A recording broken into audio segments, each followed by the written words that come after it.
Voters in Virginia are choosing a senator today. Democrat Tim Kaine is facing a challenge from Republican Hung Cao. Kaine is the incumbent. He was the governor of the Commonwealth from 2006 to 2010. Also served as lieutenant governor and the mayor of Richmond. Yeah, Hung Cao is endorsed by former President Trump. He moved to the U.S. from Vietnam with his family back in 1975. Cao is a retired Navy captain, and he served for 25 years. Katie Lusso is with the Cao campaign in Chantilly. Simone D'Alba is at Kaine's campaign watch party in Richmond. Yeah, Katie, we'll get to you in just a moment. But first up, Simone, what's the mood inside the Kaine campaign? We know he's been pretty confident for the duration of this election cycle.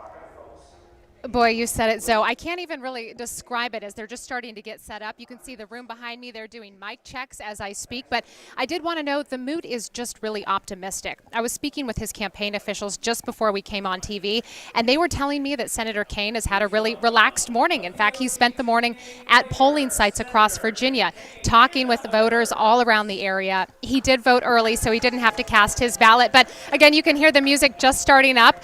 This is really going to be a who's who of Virginia politics here in Richmond tonight. We're learning about some of the people who are going to be in attendance. We know Abigail Spanberger is one of them. We also know that Speaker of the Virginia House, Don Scott, will be there as well. Congresswoman McClellan and Senator Mark Warner will be here giving speeches. You know, of course, Senator Kaine is one of the best known elected leaders, not just in Virginia, but in the country, of course. And as he seeks his third term, there's going to be a room full of people really here ready to support him. I did want to mention, you know, as I've spoken with Virginia voters over these past couple of months, we've really heard them say that the economy is top of mind for them this election. And, you know, we've heard Senator Kaine say that he supports tax cuts. He supports raising the minimum wage. He supports investing in renewable energy and more affordable housing. And when I spoke with him just last week, here's some more of what he had to say about the economy. My top priorities are keep the focus on Virginia. I really, you know, some look at the Senate as a D.C. job. I look at it as a Virginia job. It's about Virginia and Virginians. My top priorities are continue to work to grow the economy in a way that provides opportunities for all. I really like the work that we've done recently in Congress to do an infrastructure bill. We're building again. Manufacturing bill. We're manufacturing again. We're innovating again with clean energy investments, just did some last week. So continue to grow the economy around innovation, infrastructure, and manufacturing. I did want to note, you know, Virginia has not elected a Republican statewide candidate to national office in 2 decades, and that does seem unlikely to change this year. Of course, anything goes in these elections, but I did want to note some recent polling by the Washington Post and George Mason University had Hung Cao, the challenger, Republican challenger in this race, trailing Tim Kaine by about 12 points, which is not a small margin, of course. And we've really seen Hung Cao kind of struggle to keep up with Kaine in this election cycle. I did want to mention Katie Lusso is in Chantilly. She is at Hung Cao's headquarters there, and she's checking in on that campaign.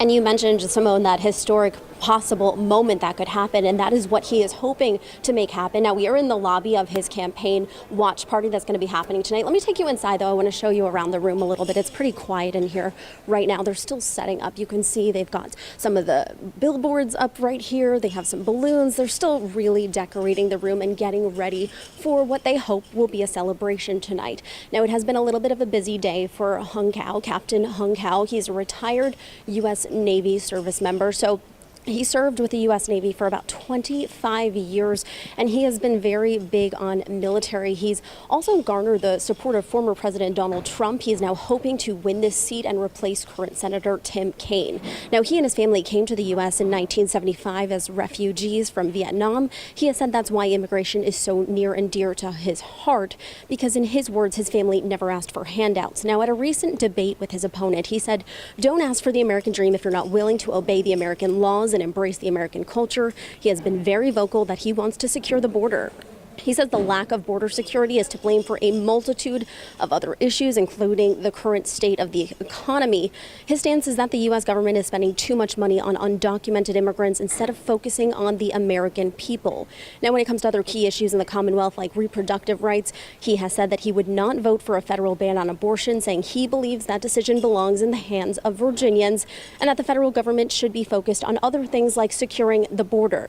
Now, earlier today, we were there as retired Captain Hung Cao took his mom to cast her vote for him. He mentioned this as a full circle moment. This is the American dream coming full circle, right? We came here almost 50 years ago. So next year is the 50th anniversary of the fall of Saigon, and my mom got to vote for me, and I would be potentially the first Vietnamese American U.S. Senator in history. And for her to be able to cast her vote for me is pretty surreal. So Simone mentioned it, I'm going to mention it. Simone mentioned it, and I'm going to mention it again. He is hoping to make history tonight and become the first Republican in the state since 2002 to win a seat in the upper chamber. Now, as I mentioned, he has been endorsed by former President Donald Trump, and he actually brought the former president to a restaurant in Falls Church not too long ago when we were there. So he really is hoping that he will gain the support of those who have supported the former president as well. In Chantilly, I'm Katie Losso. Back to you guys. Yeah, we talk about this polling a lot and how Hung Cao has been really trailing by sizable numbers. Not just by those numbers, but by fundraising too. Yeah, but you know, Virginia is also known for its surprises on Election Day, so this is one race we will be watching for sure. Katie, thank you.